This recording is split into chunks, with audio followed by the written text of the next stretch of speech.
All right, welcome everybody. Heidi, hi. Hey Hello. everybody. Welcome, thanks for joining us. Love to have your video on if possible. So great to see you all. We're going to be getting underway very soon. So great to be working with Heather today on this awesome call. I think we're both pretty excited, aren't we, Heather? Yeah, this is going to be awesome. It'll be very cool. Hey, look, just while we gather, we'd love everyone to share something in the chat. The first thing is, where are you in the world? And the second thing is, what do you do? What is the creative thing that you do? If you can share that in the chat, that would be fantastic. If possible, if you are here, we'd love you to be on video so we can see you as well. You don't have to be if you're eating lunch or dinner, depending on where you are in the world. Totally all good if you have your video off, but we'd love to be able to see you as well. Cool. Awesome. So in the chat, if you can just pop in where you are from in the world and also what you do creatively as well. That would be super, super cool. Welcome if you've just joined us. Fantastic. Hey, Ursula. Awesome. Awesome. Hey, everybody. Welcome. Lots of cool people here. Ursula, product designer from Fort Worth, Texas. I love it. Very, very cool. Graphic designer, hand letterer in Rhode Island, Paula. Hey, Paula, good to see you. Fantastic. If you want to chat, put in the chat where you are from and what you do creatively. Anyone else, just while we have a few more people gather. Love it. Fantastic. Rochester, there we are, hand lettering artist and designer, Casey. I love that. Very, very cool. Awesome. Very cool. All right, I think we'll get underway. What do you reckon, Heather? Should we get into it? Yeah, Time to get started? Awesome, over to you. All right, so my name is Heather. I'm an illustrator and hand lettering artist, and I live in the San Francisco Bay Area here in California. And yeah, I got my start in graphic design, and then about 7 years ago, I took a hand lettering course and I fell in love with it and taught myself how to use Procreate, and yeah, the rest is history since there. So yeah, I'm excited to talk about tips for growing your creative business today. And this is Logan Elliott. We worked together last fall. I did his 3-month coaching program and found it just to be invaluable in my own creative business. So I wanted to bring him on today to share with you some wonderful tips for growing your business. Amazing. So excited to be here and so great to be here, Heather. So look, I'm going to just briefly share a little bit more about myself, those of you that don't know me, and then we're going to dive straight in. We've got some awesome tips we're going to be sharing and talking about today for creative business, which is going to be awesome. So look, my background is that I had my own creative business for 11 years. It's amazing how time can absolutely fly by. But I also have a background in education as well. So I did a business master's in entrepreneurship and basically got really passionate about helping other awesome people to grow their businesses. So for many years, next to running my own creative business, I was lecturing, coaching, teaching, facilitating with universities, primarily in New Zealand. So you're probably catching it already if you don't know me, is that I am a New Zealander. I've got that Kiwi accent. So I am, however, not in New Zealand right now. I'm actually in Medellin, Colombia right now. I just spent a week in Colorado last week, and I'm actually in Colombia now, which is great. I travel full time. I run the business fully remotely, but we have an awesome team where we help awesome visual creatives to grow their businesses. So since I sold my previous company, my creative entertainment company, I then got into full-time creative coaching, helping awesome people to grow their businesses. So look, a lot of the people that we work with, they're at different stages. We're people who are like, hey, I'm just starting out, I'm early stage, maybe I want to leave my day job. We've got people who are like, hey, I've been doing this for a bit longer. I'm kind of full-time on this, but I really want to grow this. And then we've even got a few people who are like, hey, I've been doing this for 10, 20 years, or maybe you have a big following, and I really want to work out how to take this to the next level. But everyone we work with is in the visual creative space. So I'm extremely passionate about that space here. So look, what we're going to be doing is diving into creative business tips. Now, the other really cool thing we're going to be doing is I am giving away 5 freebie coaching calls. There's going to be 30-minute calls that you can get on the call with me to share, so I can help you out with where you're at and share some tips, share some ideas. So look, to do that, if that's something that is interesting for you, I'm going to just post straight into the chat the form to fill in for that. So basically it's basically a survey form. It's a really interesting thing to fill in anyway. You'll learn a bunch of stuff by just filling it in. It takes 5 to 10 minutes, and then we're selecting 5 people to basically jump on a call with me within the next 4 or 5 weeks to get one of those freebie coaching calls, which is awesome. So look, I will be posting that again at the end of the call, but feel free to pop that open now. We'll also send it out afterwards. If you're watching the recording, we'll make sure it's in the email with that too. Awesome. Without further ado, do really want to dive into it because we've got some good stuff to share today. So I'm going to start off. We're going to be sharing 5 creative business tips, and these are some really interesting things. And these are things I talk a lot about in our coaching programs as well, because we see how important they are. So what Heather and I have done is we've really summarized these, and we're going to dive into them. I'm going to be sharing. Heather's going to share some thoughts around them as well. So the first one I think is probably actually one of my favorites, which is around sharing wins. Okay, so sharing wins is super important, and sharing wins is something that I don't think we do enough of. So actually sharing and then celebrating the wins that we have. So one of the big things people say is like, oh yeah, I've got this goal. When I hit it, then I will celebrate. And only at that point. It's like, no. You need to celebrate all of the small pieces of the puzzle that get you there as well. All right, so big wins, small wins. Look, well, basically what we've got is we've got this subconscious brain that we're driving at all times. And if we're always only ever looking ahead, only looking forward to the next thing, and we're not celebrating the small things, we're not going to feel like we're an achiever. We're not going to feel like we're a winner. We're going to feel like we're always behind, never getting to those bigger goals, because those big lofty goals we have, whether it's growing my creative business to this level or leaving a day job or whatever that is, well, that's going to take maybe a year or even years to get to. But we've got to celebrate the stuff along the way, even the small stuff, because that's going to help us get to those bigger wins as well. So really, really important piece of this is celebrating wins. And it's something actually we have a weekly training as part of my core program. And something we get people to do is share wins right at the start. And when I say share a win, I'm talking about like even the smallest wins, right? Hey, you know what? I got out of bed this morning when the alarm clock went off. That's a win for today. Fantastic. You celebrating that is going to help you get to those bigger wins as well. So well, one of the things that I talk about, and Heather knows this piece as well, is that I talk about eating cake, right? I'm like, when you have something that you win, you eat cake. And I'm like, whenever I hit one of those big goals, I go and eat cake. It kind of sounds really silly, but you've got to do something to symbolize you being a winner or you hitting your goals, which could be going out, eating cake, taking yourself out for coffee, whatever that is. I'm actually dairy-free and gluten-free, so hence I'm always on the search for dairy-free, gluten-free cake, which I occasionally come across. But it's just, it's really having these symbolic ways to celebrate throughout your week, not just once a year when you hit something. It's going, hey, celebrating along the way. I'd love to hear your thoughts on this as well, Heather, around your process around celebrating wins and how this has been for you. Yeah, I think it's easy to forget, what we accomplished, last month or even last year. So, I mean, keeping all of those things like top of mind really helps you to not slide back into that like scarcity mindset. It really helps you to have a growth mindset. And so every time you're celebrating even the smallest wins from like last week or whatever, it just keeps that top of mind. Like, yes, I'm moving forward. I'm moving right along. It helps a lot. I love it. It's honestly, it's so powerful. Like these small things, people don't think about it. They think, no, just when the big things happen. But no, celebrating along the way and sharing them. As I said, sharing your wins as well is an important part of it. Sharing with them around you, having like people, right? Building community is such an important part of it too. I love that. Awesome. We're gonna jump into the next thing. And what we will be doing after we've shared these 5 things, we're gonna have some time for Q&A at the end. So if you have questions that you wanted to ask or things you want to share in the chat, you can even put them in during the session while we're sharing them. If you want to share anything in the chat, fire it in there. But we'll also have some Q&A time at the end as well. So if you've got questions you want to ask me or Heather, then make sure you've got them ready for the chat as well.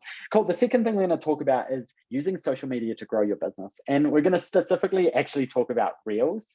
So we're going to talk about Instagram Reels very specifically. And Instagram Reels is something that came out, I think almost maybe 2 years ago now. And it's something that there was a lot of resistance to initially. We saw some people who were like, this stuff's really hard. I don't really want to have to do these things here, video. And like, I totally get that. We've just got to notice the resistance to new things. We're all pretty resistant to Instagram algorithm upgrades, these new things. We need to change that mindset to be like, hey, new things are opportunities. So one of the really simple tips I'll share, and maybe some people already know this, is whenever social media platforms come out with something new, right, some new feature, if you use them, generally you're going to get a boost of engagement. Right now, Instagram Reels are actually still relatively new. Okay, they've been around for a while now, but if you use them, you actually get a boost, like bonus engagement. And some people are like, well, why are they lasting for so long? Why are we still getting this engagement on Reels? It's actually part of the algorithm, and it's because Instagram is competing with TikTok. Now that sounds kind of annoying because I'm like, no, but I want to focus on my craft. I want to focus on doing. You might want to focus on doing the work, being good at the craft, doing those things there. But what we've got to remember is actually we've got to get more people to know we exist, so that we can actually have this as a business. Now, if you just want what you're doing to be a creative hobby, like there's nothing wrong with that. But if you want it to be more of a business and you want to grow that business, part of it is going to come down to marketing. And this is where things like Instagram Reels are just a form of marketing. And look, even if you've never done them before, or you've done some and you found them difficult, everyone finds them difficult at the start. But one of the things you need to do is start learning about the things that you can do to grow your business. Learning about Reels. There's lots of different things that you can do around Reels. Look, one of the big things we're seeing, particularly in 2023, around social media is that authenticity is the stuff that's getting the best engagement. So what is the stuff that can be real? So if we talk about Reels, for example, yes, it's great to show the finished, polished design or creative thing that we've done. But what about behind the scenes? Right? Sometimes we're like, no, the behind the scenes is a bit scrappy. It's like, well, yes, that's the stuff that people actually engage with because it feels more authentic. We want to see more stuff behind the scenes.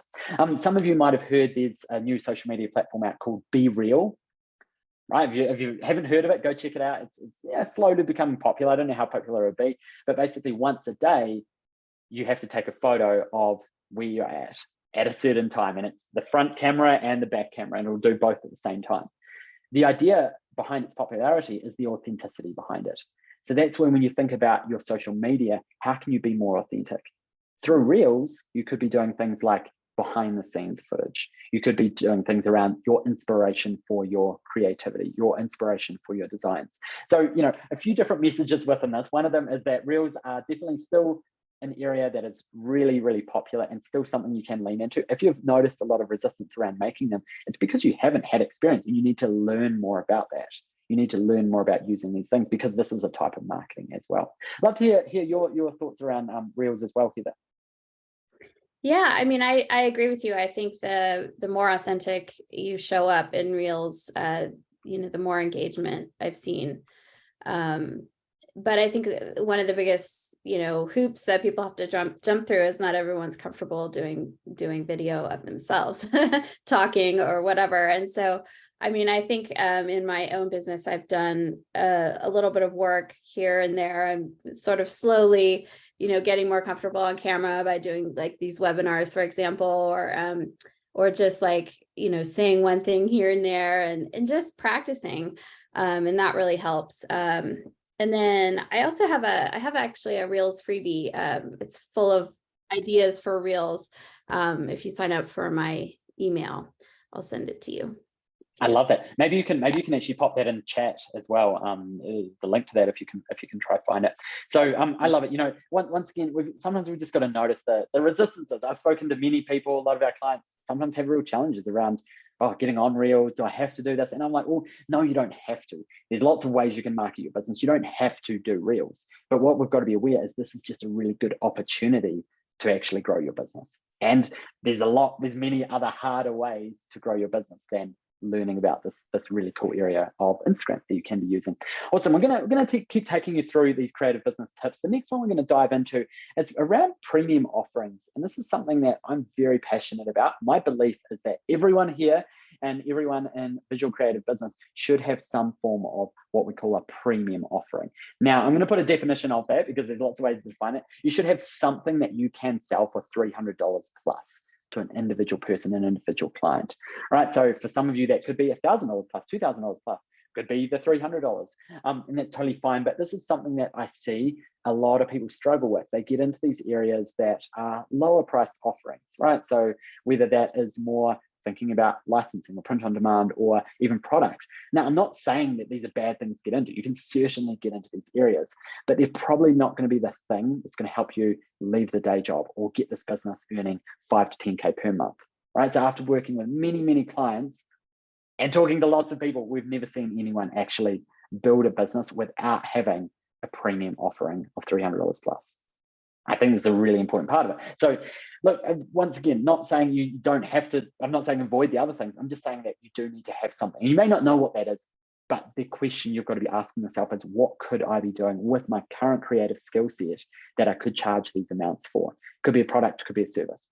All right, so, and part of the reason you might be going, well, okay, that's great, but why? And I'm going to break that down a little bit more. The why is pretty much just a numbers game. It comes literally down to numbers. And if we think about it, I've even just jotted down a few different numbers here to share. It's like, if you want to make $5,000 per month in your creative business, if you've got $5 offerings, you have to sell 1,000. This is 1,000 individual people you have to sell to every single month. That's a lot, 1,000 people. Or if you've got a $50 product, that means you've got to sell to 100 people. 100 people is also a lot of people per month. But if you're charging $500 for something, you only need to sell to 10 people, and there's your $5,000. Right, so pretty simple numbers when you break them down, but these are things people don't think about because they get excited. And I love getting excited about, the different things we can do in our businesses. We've also got to get realistic about where we want to go. If you want to leave your day job, or if you want to earn 5 to 10K per month and beyond, you've got to get clear about how you're going to do that. And if you only have smaller, lower priced offerings, then how many of them are you going to have to sell? And do you have the sort of following? Do you have the sort of audience to do that? And I'm going to share another piece of this as well. Even the people we've worked with huge amounts of followers, I'm talking with 100,000 plus followers. Most people we work with do not have big following. Most people we work with have less than 5,000 followers on Instagram. But we occasionally work with people who have like 50,000 followers plus, sometimes over 100,000, 200,000. Even those people struggle with the lower price offerings to make a feasible business out of it. They still often have some premium offerings as well to get them to those higher monthly revenue numbers, right? So that's just something to think about. So you may not have the answer right now. You may be like, yeah, but Logan, I don't know what to do. And I'm like, great, we've got the question. The question that you need to figure out in the coming months is, what can I lean into that would have these higher priced offerings? Once again, Heather, would love to hear your thoughts around the premium offering as well around these things. Yeah, I'm still figuring this out myself. I think this over the past 6 months, like my premium offering has been, painting, so mural painting, or for instance, I did working on a sandwich board for a customer, and she's this board took way longer than I thought. It's having to add like lots of layers of paint because of the opacity of the paint and things like this, but but it is a higher price project, and it's so yeah, I'm still trying to figure out what that is for me that maybe like isn't quite so involved as far as time wise from me, that I can still offer for a higher price. Do you have ideas around that, Logan? Yeah, I mean, this is the key thing for many people. It's the question that they've got to figure out, and the experiences they need to go through. So it's not always just like bang there in terms of what it is. And I think, for you, and this is, it's something relevant for everyone, is like, it's experimentation, right? Like, it's sometimes trying things. And you've come across the challenge already, is that some of these things that you might be able to charge $300 to $500, $1,000 for, they just become really time consuming. So you've got to do those numbers behind it. Like, when you think about, so some people, we've got a lot of clients who are muralists, right? They need to be very careful about what they charge, and they need to do the numbers of how many hours are they putting in. So it's just a reminder to everyone here, is like, you have to be calculating how much time and energy you're putting into stuff. Now, it might be the creative process, as we all know, is pretty messy. Sometimes it's hard to know. So it might be an educated guess of like, well, I created this thing here and it took me 10 hours, 50 hours, 100 hours, whatever it is. There might be some guesswork there, and that's actually okay. But we need to look back and go, okay, well, great, I did this $1,000 thing. I did what Logan said, I've got this premium offering, but that's the only thing you're able to do in over 3 months, because it took you 300 hours. You've got to break it down. What are the materials that went into this? And what are the materials? What is the time that went into this as well? Because it's a journey. Any other thoughts around that as well, Heather? That was it. I'm still experimenting. Yeah. Experimenting, it's something we talk about a lot in our programs. Experimentation, tracking things, this is actually going to be part of it. It's the frustrating part to go through as well. And sometimes it's just going to take time as well. I love that. Cool. We're gonna keep jumping into the next thing here. So look, the next thing I'm going to jump into is really around using social media, specifically using direct messaging to create opportunities. And this is something that a lot of people do not think about. We think about direct messaging as spam, right? So if I think about Instagram specifically, people that direct message, they're either spam or they're like friends, right? There's kind of the place people often think about. It's like you get spammy messages. I don't know about you all, but I get like some spammy stuff, people trying to sell me things, through to like friends, connections, people messaging. There's the other group of people, which is potential clients. And this is a really awesome area of opportunity to actually grow your business. So I'm going to just speak briefly to that and really talk about how you can utilize this. The biggest thing when it comes to direct messaging people is that it's human messaging. You're messaging a person. So this is about genuine connection. So on one of our trainings earlier, I was actually talking about how we've got to be very careful, particularly on direct messaging, say on Instagram. We don't want to sell to someone. You imagine if I just messaged you right now and said, hey, how's it going? Do you want to work with me? I'm a business coach. You're probably going to delete the message. You're going to ignore me. You're going to unfollow me. You're going to be annoyed. You're going to be like, how dare he? Who is this guy? Right? You probably wouldn't message. You wouldn't reply. Right? Whereas if I actually reach out for genuine connection, that's quite different. So if you are going to be using direct messaging as a way to connect with people, firstly, start with your own audience. Go through your own followers. Is there anyone there that could be a potential collaborator or potential client?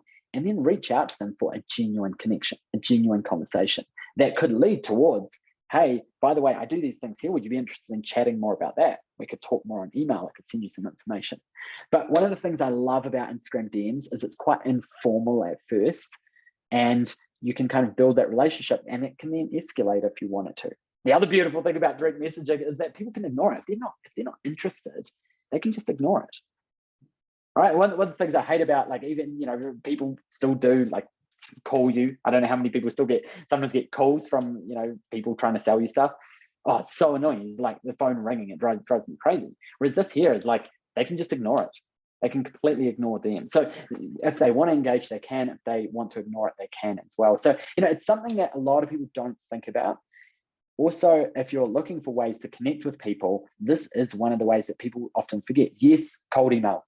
Cold email still works, by the way. We teach it in our programs as well. Some people think, oh, that spammy stuff. It's like, no, it works. Or you can also be DMing people on Instagram. And you can be DMing people on other platforms as well. Once again, it's a bit more of an informal way to build a connection that could then accelerate into a discussion that could turn into a client relationship as well. I'd love to hear your thoughts around DMs here, Heather. Yeah, I think this is great advice. I've done this with a few companies.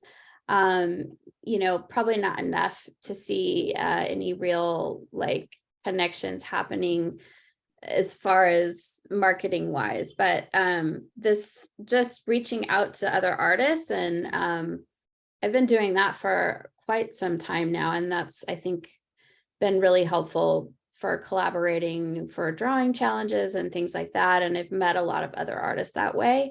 And that's opened up a lot of doors just with regards to collaborating and, finding out what they're doing in their business, or, just becoming friends. And it really, really has been helpful. And I think something that I love about that is like DMing people and getting used to DMing people that other artists, other creatives, gets you more used to actually trying and using this platform in that way. So everyone here, like that can be a really good place to start. And then you can actually start testing this idea of maybe even trying to message clients within it. But, as Heather mentioned, it takes time. It can be a bit of a numbers game, right? So one of the things around cold email, for example, is if you send 100 cold emails, I'm talking about straight cold emails to people, that organizations you want to work with, they don't know who you are, you're going to get 10 to 20 replies. And that's good. That's good. That's a good number of replies. Send 100 emails, 10 to 20 replies. We actually see often pretty similar numbers when it comes to direct messaging. Tons of variables here in terms of who you're messaging. Are you messaging people who are your followers? If people have engaged with you or they're your followers already, they're probably going to reply at a much higher rate. If they aren't following you, they have no idea who you are, it's gonna be a much lower rate. Part of the reason is because you end up in the other inbox, one of the challenges around DMs. But look, it is a numbers game. Most people, they'll try it. They'll be like, hey, Logan, I tried the DM outreach strategy and it didn't work. And I'll be like, cool, like how many people did you message? And they're like, I messaged like 8 people, like outrageous. Like I got like 1 reply and I'm like, that's actually pretty good numbers. Like let's ramp that up. And they're like, oh, is it really worth it? And I'm like, well, you know, these are the sorts of things and activities we have to do to build our business. Right. And once again, we could get kind of frustrated about that because it's like, I just want to do I just want to create. And it's like, yes, but we also have to pair that with the business stuff that we have to do. And Heather's heard me go on and on about this as well before, being like, hey, like the creative stuff, most people we work with, including Heather, they're amazing at the creative side, but the gaps and the opportunities are all on the business side, the marketing, the outreach, the connecting, all of those good things there. Any other kind of follow-up things you wanted to add to that, Heather, before we move on to the next one? Yeah, I think just, consistency and like just keeping at it until, something comes out of it. It's the same thing with Instagram too. You have to be really, really consistent every week with Instagram. I love it. And like this here, this is like such a nice segue into our next point here, which we're going to jump into. So like, I think this is a good one. This is one that Heather was like, we have to have this in here, imperfect action. Right. And I go on and on about it. Our clients are like, oh, here we go again. Like imperfect action, take imperfect action. Look, one of the biggest things we need to do is get beyond talking about what we could do in our business and take action. Now, the action is often going to be imperfect. Now, I'm talking about both, yes, the creative side as well as the business side, but I'm actually more talking about the business side. Right now, I'm not saying we put rubbish out into the world. When I say imperfect action, I might be saying, hey, you've got to send that email. You might be like, but I have no idea what to write. I'm like, have a go, send the email. And yeah, it might not be that good. It might be imperfect. I'm not saying send a rubbish email. I think sometimes people get imperfect action confused with like, just send rubbish out into the world. It's like, no, like, yes, do your best, but take action around that. And then you're going to get feedback along the way. So for example, imperfect action, DM strategy. Oh yeah, you're on a webinar right now. Maybe after this, you'll now think, oh, I could do that. And you're going to talk about it and think about it for the next 3 months. But you could literally finish this webinar right now and you could go on and you could just try sending one DM message, one direct message on Instagram. Try it out. It is going to feel silly. You might not write it perfectly. You may not say the right thing, but taking action, you're going to learn from, and that'll help you do the next thing. It's something that we talk a lot about, is taking small actions. And as Heather talked about, consistency. Instagram, consistent posting is hard, but we're all got that word in our head of like, I will do this thing. I will make a post. I will make a reel. I will send a cold email once I've perfected how to do it. And I'm like, the only way to perfect it is to take small action, imperfect action in the first place. And then over time, you're going to get better. You're going to improve. We can't just perfect it. We can't just hide in our office or in our house and go, I'm going to, get this Instagram reel or this post perfect, and then I'll post. It's like, no, you've got to take some action to post, even if it's not perfect. Now, once again, I'm not saying put rubbish out of the world. Some people get confused about that. I'm saying imperfect, not perfect. This is a very, very important part of it. Well, what are your thoughts around this kind of the strategy and ideas we're talking about here, Heather? I think it's essential. I mean, I've struggled with doing it, but I think everything that I've done where I tend to think, oh my gosh, like tend to overthink it, and I'm like, with the form, I think the marketing research form, I was like, there were so many steps to getting it just right. And at some point I was just like, you know what, I'm just going to do it. And I did it. And then it was really helpful. I got a lot of responses and it was great. And if I hadn't have just like pulled the trigger and done it, it's hard. I think it's hard if you're not a person who tends to just do that automatically. Like someone like me, I'm always like, I think I'm a bit of a perfectionist, and so I'm learning how to just, just make that next step. I think, that's such an important point here, is like everyone is learning about taking action and getting better. I think sometimes people think like, oh, the people out there that they just seem so good at taking action. They take action all the time. And I'm like, they've probably been on a journey to get them to that stage. Like most people aren't just like, they just roll into having their own creative business and they're just amazing taking action all the time. It's like, no, like you build up that capacity, you learn, you create strategies. I think that's such an important part of it. I think, you know, there's something that I've seen a lot is the people that are the biggest action takers seem to be the people that are just getting ahead, doing the things, achieving what they want, achieving those dreams. And it's just to be clear here, I'm saying it's the people taking action. I'm not saying it's the people that are doing the right things. They're making a lot of mistakes along the way. Well, they make mistakes. Yeah. You know, I think failure is part of it. Once you make that little mistake or whatever, you're like, oh shoot, that was the wrong thing to do. And then you fix it and you move on and you learn from it. And the next time it's easier. And so everything is like that. You just gotta take action. So we had one of our Q&A calls this morning as part of our coaching program. One of the things that we were talking about is getting to enough no's, and it was like this big frame shift where we were talking about, rather than getting towards like the yeses, we want yeses, we want people to say yes to our proposals, yes to the work that we're doing. You've got to get the no's, and we were basically talking about how actually if you get enough no's, let's say you get over the next 2 years, you have 100 proposals, people saying no. Right? They say, no, not interested, don't want to work with you. All right. Most of us would go, no, must be doing something wrong. I'm an idiot. What's going on here? And I'm like, no. If you get 100 no's, that means you would have had yeses as well, because it tells me that you're taking action. You're obviously connecting with a lot of people. Are you getting 100 no's? That means you're probably connected with a lot more people than that, and you've been taking action. So you're going to get the yeses. But the other part of it is you're going to learn from the no's. This is something that we forget about, and it's exactly what you're talking about here, Heather. It's the mistakes. It's the mistakes that we learn from. That's where we're going to learn the most. And this is why we talk about imperfect action, is actually moving forward, even if it's not perfect and you make some mistakes along the way, that's going to help you get towards the perfection, right? You know, it's an ever moving journey towards perfection as well. But I think there's lots of interesting things around that, which I love. Hey, what we're going to jump into, everyone, is some Q&A. So if you want to post in the chat a question, so it would really encourage you. Now, it could be around anything Heather and I have spoken about, but it could also just be general business things that you're struggling with, you're looking for answers for, you're not sure about as well. So I'd love if you've got a question just to post that into the chat. In the meantime, Ursula's just shared a thought here. Comment on the DM approach is that it totally works. Going at it authentically reaps rewards. And I think that's just such a powerful point here, is that this stuff that we're talking about, like direct messaging, it can feel a little bit, yuck, I have to do this stuff. It feels a bit almost scammy or like, salesy. We hear that word a lot. It feels salesy.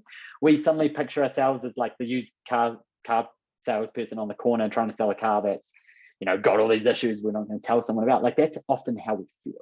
I think one of the biggest fears we'll have in business is being inauthentic. So that's where, when it comes to these strategies, actually being authentic is the stuff that not only is the best way to operate a business, but it's stuff that works. I love that, Ursula. It's like the DM approach here, direct messaging approach. It's the authenticity that actually matters. And I think that's hard because sometimes we don't want people to see behind the scenes. Is that something you struggle with as well, either? Like showing people behind the scenes and, you know, even seeing the authentic side of what we're doing. Is that something you struggle with? Because I know a lot of people struggle with that. Yeah, I do. I absolutely do. I've wanted to do this like day in the life reel for like probably like a year or something. And I'm just like, either my house is not the way I want it, or like it's not perfect. And I've like talked myself out of it. But you know, it's things like that. And I will do it eventually. Like, I know I will, you know, and sometimes it takes me a long time to take that first step. And that's just kind of how I've been. And I'm working more towards speeding up that process in between, you know. Let's chat a little bit about that, because I think there's something really interesting here. And you've already talked about it with Reels as well. As a lot of people, they're pretty terrified of like showing their face on Instagram or on their website. Like it's terrifying. We're putting ourselves out there. We're, we're putting ourselves out there, and it's terrifying. So I'm going to actually share a couple of tips around this. Obviously, if anyone has any questions, fire them into the chat, but you'll get a Logan rant in the meantime. Look, one of the big things is that people, this is people working with people, humans working with humans, right? The clients that you're wanting to work with, or the people you're wanting to buy what you've got, they are people, they are humans, and they want to connect with a human as well. We don't actually really want to work with faceless brands most of the time. We want to work with other people. And part of that is because of know, like, and trust, right? It's much easier to trust you if you've shown up in your brand. And this is where showing up is so, so crucial on your Instagram and your website. Is someone going to work with you if it's just like this company, this design firm? They're going to probably be least likely to, because they're like, is this a real person? Am I going to get scammed? Right? What is the connection here? So I'm going to share a tip around this, because we all imagine, well, that sounds great, Logan, but you seem great on camera, but most people are terrified of being on camera like this on a stage. Now, you can start small. Starting small is the key. It's kind of taking that imperfect action. So something we talk about on our programs is okay, well, if you've never shared your face before on Instagram, you could start with your hand drawing something, right? That's part of you showing a human. It's your hand, or an over-the-shoulder shot. I'm not saying just go for it. You're there, that doesn't work for most people. It's just not going to happen. So what are the ways you can tiptoe into this? Once again, it could be sharing a bit of behind the scenes of your space, your design space, where you create things, maybe a bit of the inspiration. Those are, once again, starting to share more of you. As I mentioned, it could physically be a photo of your hand designing something, and that's starting to bring you in. And over time, you're going to get a bit more comfortable to be able to share and show a little bit more as well, because these are comfort things. And I think the reason here is that when you notice that no one criticizes you by showing up a little bit more, that'll give you the confidence to get out of your comfort zone a little bit more. So I think that's a really important thing. Do you think, what are your thoughts around that, Heather? Any kind of extra things you wanted to add or share around your experiences of showing up in your brand? Yeah, I mean, I think I've started doing that. I've started doing some reels where, it shows me drawing, or I've done a few practice reels where it's just me talking in my studio. Haven't shared them yet, but I think just little bits at a time is how you get there. I love it. So, so powerful. Fantastic. So look, we're going to be wrapping up soon. Obviously, if there's any questions you've got before we wrap up, do let us know. But in the meantime, just before we wrap up, what I'd love to do is to get everyone here to share a takeaway. If you can share a takeaway, something that you found interesting from today. What's something you found useful, interesting, maybe surprising? If everyone can share just one thing, maybe something that I've learned, maybe it's an action that they're going to take. I don't, the key is it's great to learn stuff, but what are the actions? What is unique? What is something that maybe you knew and you've heard from a different angle? What's something that you didn't know and you've learned? If you can pop something in the chat there, that would be fantastic. And just in the meantime, while people are typing some things in there, just a reminder again around the 5 giveaway freebie coaching calls that we're going to be doing, whether you're watching the recording or obviously here on live at the moment. I'm going to post that in the chat, but it will be in the email that Heather and I both send out as well. That's the link to the form to fill in for that as well. I love that. I love that, Heather. That's a good one. Sharing my face in a reel soon. I think, and this stuff is powerful. This is stuff that often we've got to break through that comfort zone and just get a little bit more outside of the comfort zone as well, which is fantastic. The other thing that I'd love to do, I'm going to share my Instagram link here. Look, if you want to share your Instagram link to everyone here in the chat, you're welcome to share your Instagram, because we always love to connect up with everyone who's here as well, and follow each other. Maybe we can get some direct messaging conversations going as well, which is very, very cool. So if everyone wants to, and just on that, a really good tip, if you're on a webinar, share the link like I just did, right? Actually go to the website, find your link, just like Emily's done here as well, and me, and grab the whole link and post it in here, because then we can all click on it. I've seen many webinars where people put just the @ tag and you've got to copy it, paste it. It's very slow going, so just make sure you're sharing all those things. So thank you to those that are starting to share in the chat your Instagram links and all those good things there. Casey, I love what you're sharing. Just go for it, and the nerves you feel about putting yourself out there is totally normal. We hear this a lot. People think, oh, it's just me. It's just me. I'm the only crazy person that feels this way, but we all feel it. We all feel that nervousness. When you agree, there, Heather, like this is something we all feel. Oh yeah, absolutely. I think, as we grow in our businesses, the key is we do need to challenge ourselves to try these new things. But the key is you can't go too far out of your comfort zone. And that's where what we're talking about here is, sometimes I talk about the circle of comfort. We shouldn't go all the way over there because that's not going to happen. There's going to be too much fear that's going to prevent us from taking that action.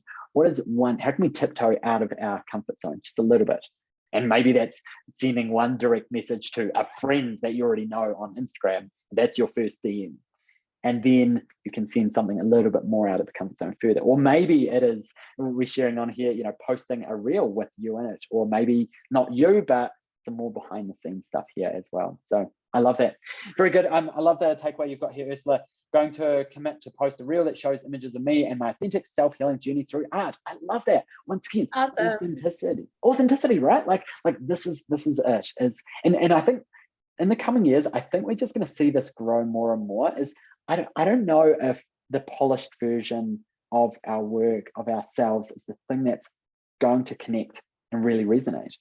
It's the stuff that's the behind the scenes. Now, obviously there's balance. I'm not saying, you just show up and you're not even, dressed and ready for a great conversation. Like you've still got to show up and, be showing your best side, but also how can you bring you and your authentic side as well? So I absolutely love that. Cool.